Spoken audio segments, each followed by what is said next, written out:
Hey everyone, we are out in the field this week with this Caterpillar SS250. SS stands for Soil Stabilizer 250. I have. But this thing's been sitting here for at least 5 or 6 years, clearly. And I guess we're gonna see if we can get it running.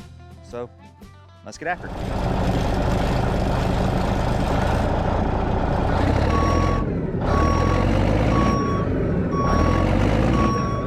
So the SS250, 3406B, I believe. There's not a tag on it. There's a serial number stamp. And I'm pretty sure that's a 3406B, which is the 14.6 liter monster. I'm guessing it's probably like in this build, which is a soil stabilizer, it's basically a glorified tiller, but I'm guessing it's probably 450 or 500 horsepower tune. And when I came up to it, I noticed that this was here, which is probably not good, but had a brand new battery box on it, which I thought was such an odd thing for a machine that's been sitting for 5 years or more. And it ring power cat, so it came out of Florida, or at one time was in Florida.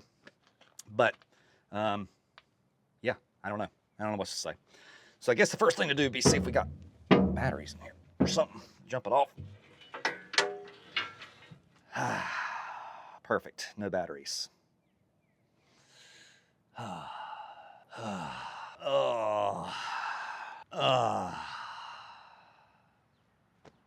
I don't know why I do this to myself.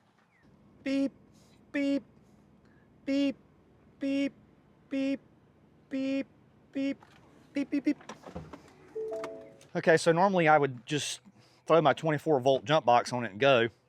And probably could, maybe even to the starter, just go straight with a 24-volt box, but I don't know if it would turn over a 3406. So, I've got a couple 4D batteries. If you don't know, 4Ds weigh like 1,000 pounds, minus a gram or two, and you'll throw your back out. God! And you got to lift them up into the box. Not as bad as an 8D. 8Ds are unbelievable. Oh gosh. One battery installed. It's just 24 volt. It's gonna have 2 batteries, so one battery. Oh, good Lord, my Lanta. Yeah. Guess they put a brand new battery box on it, and then they didn't put any batteries in it. Makes a lot of sense. Oh gosh. Let's drop that one. All right. I should have known, because the battery hold down is right here. So. Also, there is no bridge cable. For 24 volt, you hook 2 batteries in series and 2 12-volt batteries, and you combine them to make 24. So, had to whip up a bridge cable. It's, you know, a cable. 1/2 inch. Battery nuts, 1/2 inch.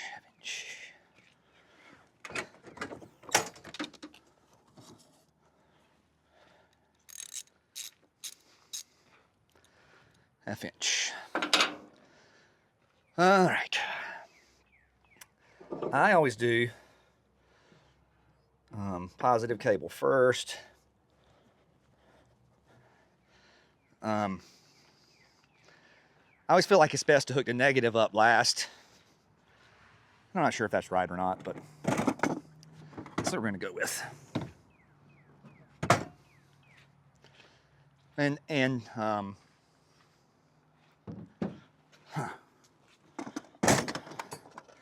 This is off to a good start, boy. And don't beat on your, don't take a hammer, beat on your battery posts. It's just not recommended by nobody. Don't do that. Don't do that.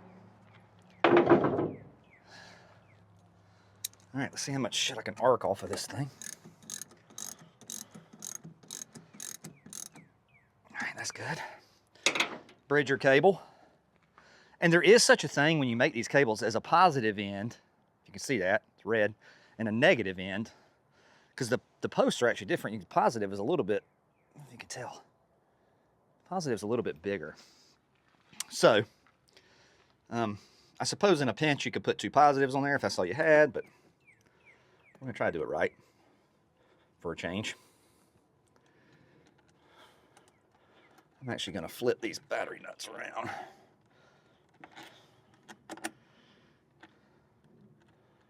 I don't know exactly what year this machine is. Could kick around, I suppose, and find out. And the crazy thing is, it's got a twin that was sitting right here beside it. But it started up and ran, drove out of here. So,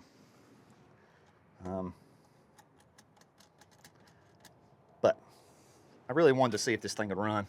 Been sitting for, from what I understand, a long time. Many, many years.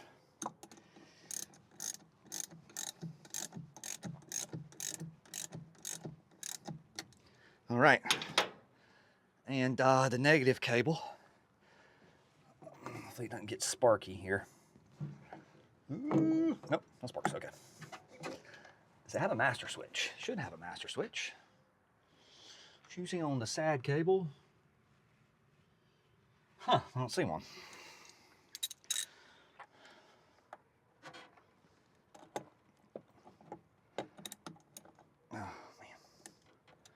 Oh, man.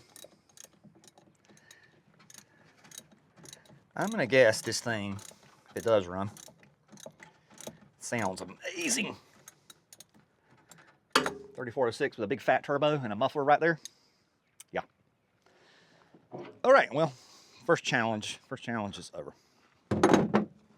Okay, we're chasing a setting sun, so hopefully it's not the terrible, terrible video. Basically, this engine's got 3 wires on it: an alternator wire, starter wire, and then one's going to the fuel shutoff solenoid. Now, I don't know if this thing is locked up or how long, you know what I mean, is it, whatever. So what I think what I want to do is try to take the wire off the fuel shutoff solenoid and just give it a bump, see if it'll even spin. And then also, if it does spin and seems like it's not in a bind, maybe give it a few revolutions with the starter, because that Earl's been in there a while. Let's see what the Earl looks like, actually. Yeah, actually looks pretty good. No, it doesn't look milky or anything. So, if I can, I was going to try to take maybe this wire off of here. Be nice if if you put a plug on there, but you didn't. That's okay.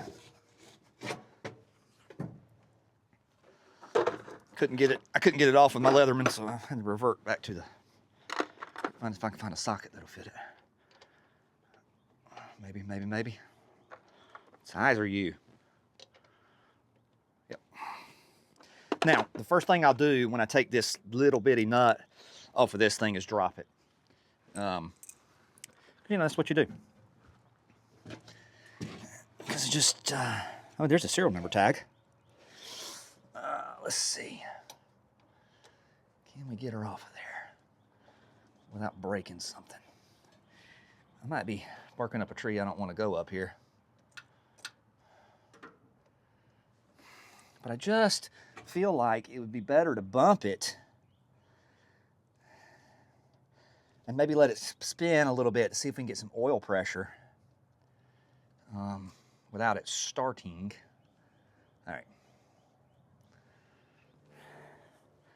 Then, if it feels like it's good and free, we'll, you know, the wire's back on. All right, there we go. The wire's off.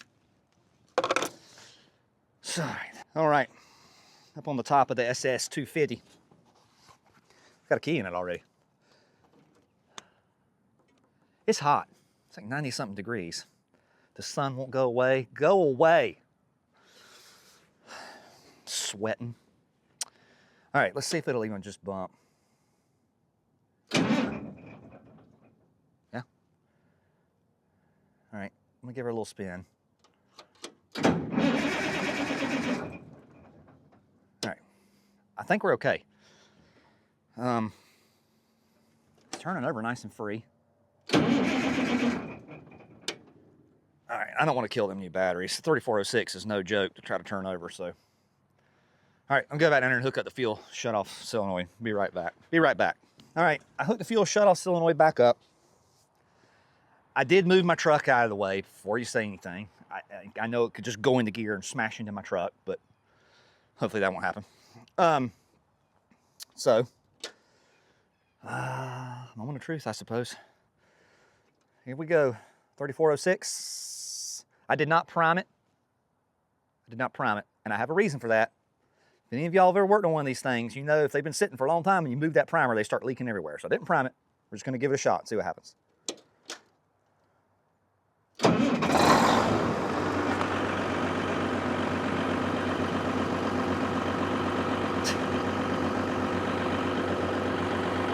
Hard to beat that.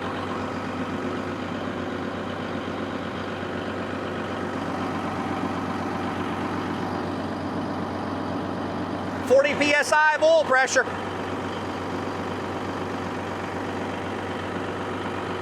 Very cool.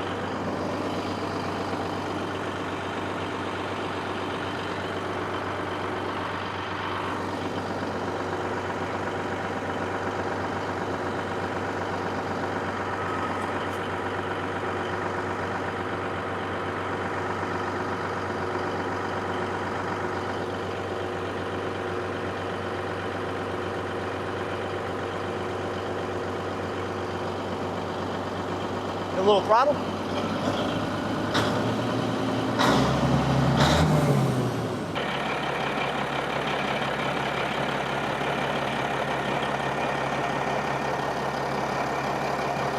All right, everybody, I came over here. Hopefully the microphone will still pick me up and you can hear me clear. I didn't want to shut it off yet.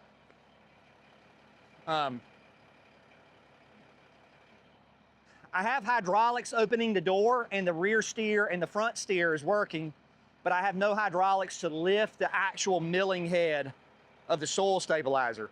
Now, my thought is the switch that lifts that is electric. Everything else is mechanical. You got mechanical levers that steer and do all that. So I'm thinking, and it seems like the transmission wants to pull, but the head is in the ground, so I can't try to move it. I'm thinking we have an electrical issue in that switch because we have hydraulics everywhere else that actually seem to be very responsive. So I guess the next step is see if we can get that thing to lift. I don't want to try to move it with it in the ground. I am going to let it run, though, for a little bit, just to let it do its thing. It ain't ran in so many years. Just let it get warm and see what happens. Give it a few minutes and we'll go back to it. Okay, everybody. I got a thunderstorm. Looks like it's rolling in on me. I keep hearing thunder and lightning. I don't want to be out here in thunder and lightning. But as I was saying, all this is working. We got steering, the rear steer, the front steer. It feels like the transmission wants to pull. The gate opens, but right up here, this switch, I can see it, turn it. That's what raises and lowers the bowl. It's really the only electric thing on here. Raises and lowers the bowl, like a scraper. Raises and lower the milling head. And then I open this up, and I'll get you a better look down in here. Right here is that valve, I'm fairly sure. And it's like an electric over hydraulic valve. If I had to guess, I'd say we're not getting electric power. Oh, that's the clutch right there. That engages the head, by the way. If I had to guess, if I was a guessing man, I'd say we're not getting electrical power to that little electric magnet there that pulses that valve. So, I'm gonna get my power probe and just see if I can just power it. I would assume one way is up and one way is down, and it's a simple circuit. So I'm gonna grab my power probe and let's see if we can get this thing out of here before we get struck by lightning. All right, I got my power probe. Yes, it's the old one. Doesn't have a little screen on it. I'm too poor to buy the new one. If y'all want to send me some money, y'all watch more of my YouTube videos. So what I'm gonna have to do is fire it up. So it might get a little noisy, but And then just see. I wonder if I could do it with the key on and see if I got power down here. Ground.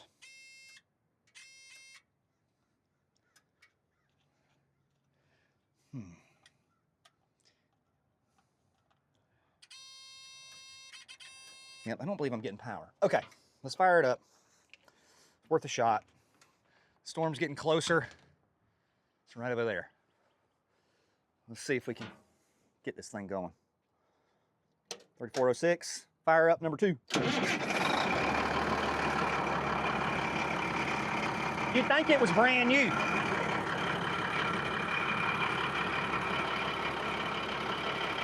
I think it's got 24,000 hours on it.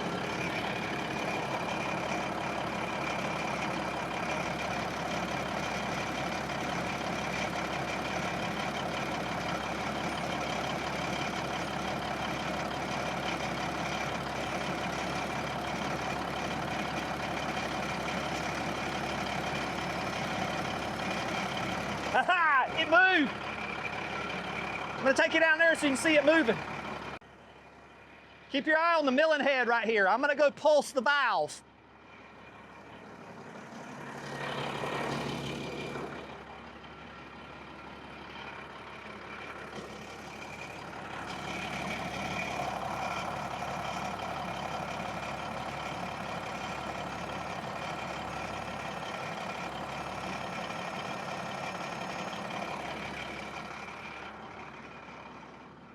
Is it up out of the dirt?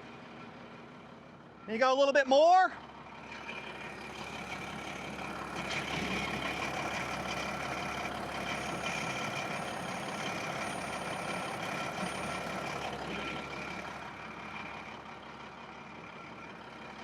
It's amazing. I can't tell if I'm yelling. Am I talking too loud? Can't hear myself.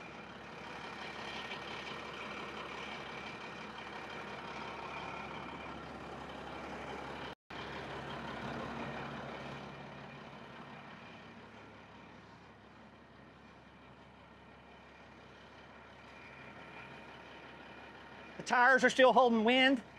That one has a little bit of a, we won't talk about that. The head's up out of the ground. Nothing left to do now. I'm gonna move this stuff out of the way and guess we'll see if this beast will move out of here after 5 or 6 years of sitting in that hole. How cool is that? How cool is that? Fixed it with a power probe. All right, I'm gonna try to pull it up out of there. So cool. Watch and see if anything falls off.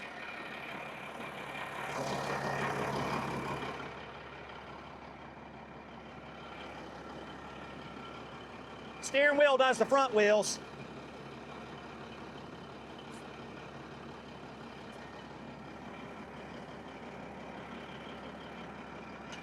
For a little horsepower.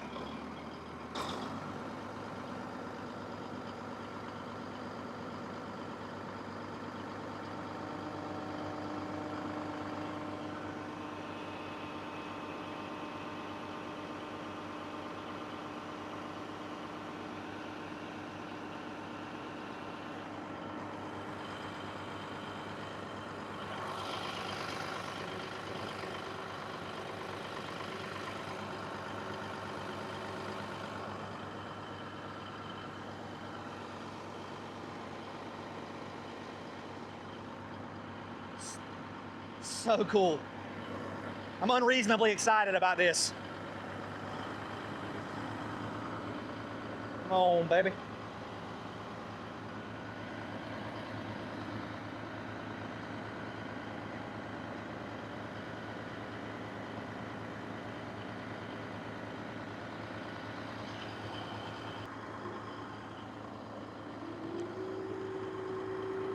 Yeehaw!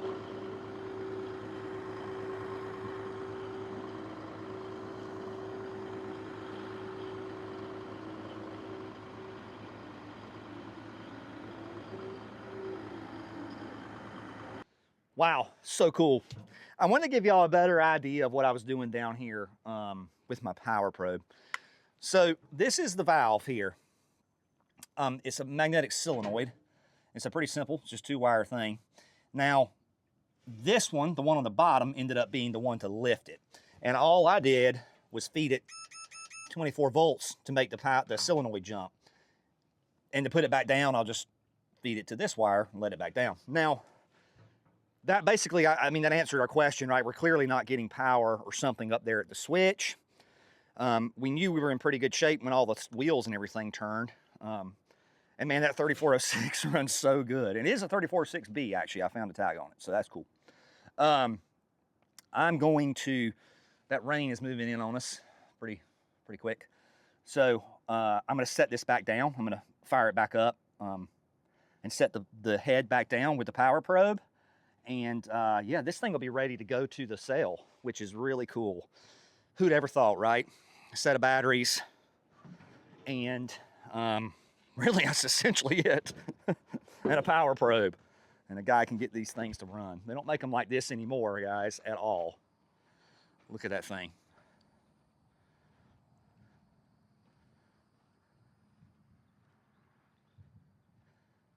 And you know how I said this machine had a twin?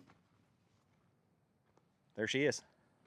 This one started and ran. All the electric worked, the switch to lift the bowl and everything worked. And from what I understand, the owner bought that one as a parts machine for this one. So that one was brought in and just never really ran. So, ooh, we got a little bit of a slack tire. But hey, them tires are still holding air. All right, I'm going to fire it back up, pulse that valve with my power probe, set that back down, and get out of here before I get struck by lightning. Actually, real quick, guys, before I put the bowl back down, I wanted to explain a little bit of what this thing was. This is a soil stabilizer. It's basically a glorified tiller. You got a 500 horsepower, 3406 powered tiller. I'll show you the head under there.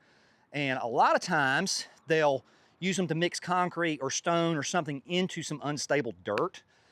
Where we are in this part of the country, the dirt is, it's honestly crap. So these can come in and stabilize, especially for like a road bed.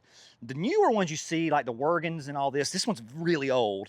In fact, I think this is the only two of these I've ever seen. I can't believe there's a pair here. They'll pump the concrete directly into the drum and let the drum just mix it into the dirt.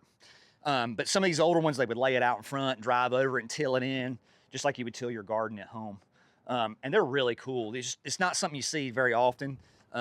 It's more of a poor soil situation. Oop. I felt a raindrop. All right, I'm gonna put that thing back down and we're gonna get the heck out of here. All right, guys, there you go. After all these years, she's back out. Honestly, could probably just fix that switch and put her to work, which would be crazy. And buy her twin right here behind us. I hope y'all enjoyed this video. I love this kind of stuff. Get it out, get it running. If y'all like to see more of this kind of thing, just drop it in the comments or something. I am an idiot, so please do not do what I do, but I hope you learned something and, well, saw something that's honestly kind of rare these days. So I guess I need to get out of here because we're getting ready to get struck by lightning. Adios, old girl.